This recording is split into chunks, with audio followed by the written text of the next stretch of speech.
Hello, I'm Naomi from the Art and Energy Collective, and today we're going on an energy walk. I've got Jenny, my colleague here, and I've got Jim behind the camera, and the three of us are going to be energy detectives. We're starting off in this area. This is a lovely natural area in Plymouth. The sun is the main source of energy for all these plants and these trees to photosynthesize and make their own food. So trees this sort of age have been standing here for years and years. All their leaves are capturing the sun's energy and the whole tree is growing a little bit each time. They're still holding the energy inside them, and I think they deserve a little bit of a hug. Just to appreciate the energy inside, sometimes you can feel that. And I think we need to go and find another source of energy.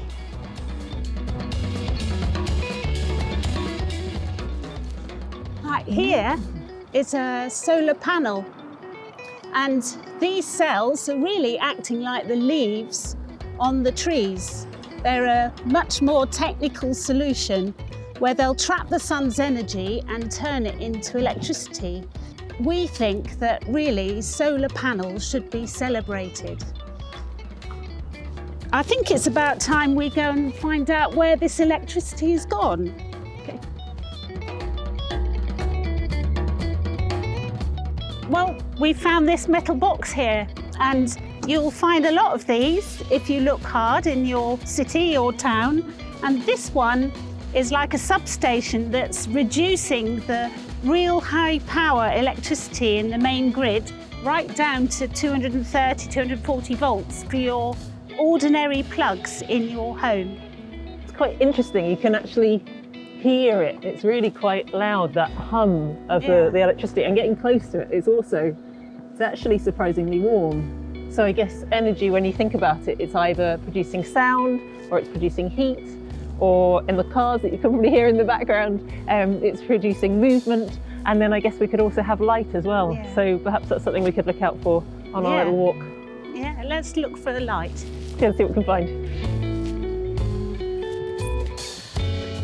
Now we're building up the energy to go up the steps. Us human energy getting warmer, and got quite a lot of steps to go.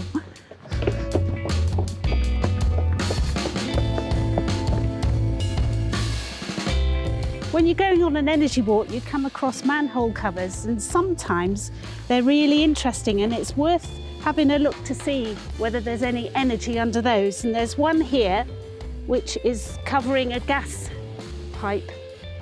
And obviously gas is being burnt for another form of energy.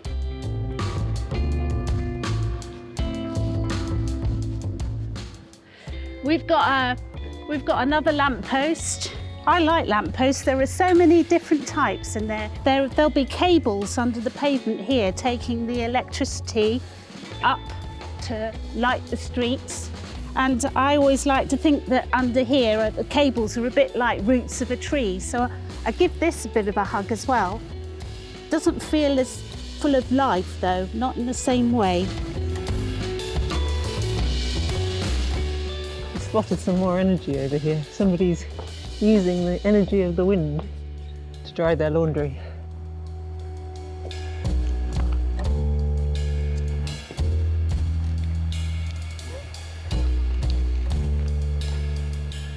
Well, this is an amazing view for energy. Over in the background, right back over there, we've got some gas cylinders storing natural gas, I would guess. Which is then coming through those pipes that you were talking about, Naomi, underneath the manhole covers? Yes.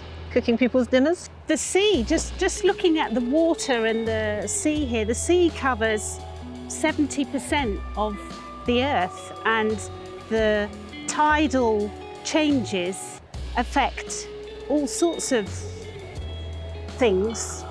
There's a fantastic example of that at the moment. The lock gates are just opening. You can see the power of the water coming out through the lock gates. In some places they're managing to harness that. And up on top of the aquarium you've got some solar panels up there, a bit bigger than the ones we were looking at earlier. All these yachts here are using wind power to take them on their journeys out to sea. I can see one with a little wind turbine on the back, spinning around quite nicely today. It's a bit breezy. And of course we've got our human energy down here with lots of people wandering around and having ice creams and cups of tea and things to keep them going. All that food originally made from the sun. Yeah, fantastic.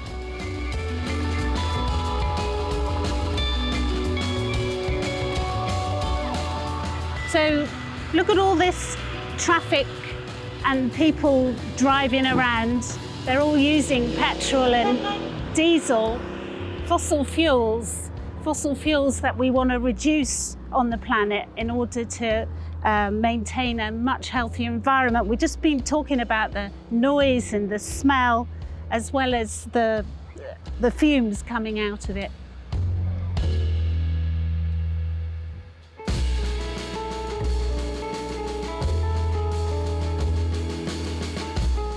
There's a triple lamppost there.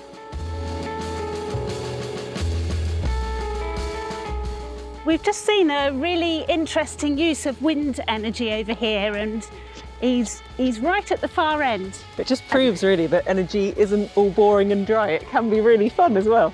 Find renewable energy and make it fun, like he is. So we've come to the end of our walk now. We've passed all those lampposts and we've got to the biggest lamppost of all, shining across the sea using all that energy, a big symbol in Plymouth. What do you think of it, Jenny? It's pretty impressive, isn't it? Yeah, it is. It is. And now we invite you to go on your own energy walk and consider all that energy that's been created, is being used, and also being wasted.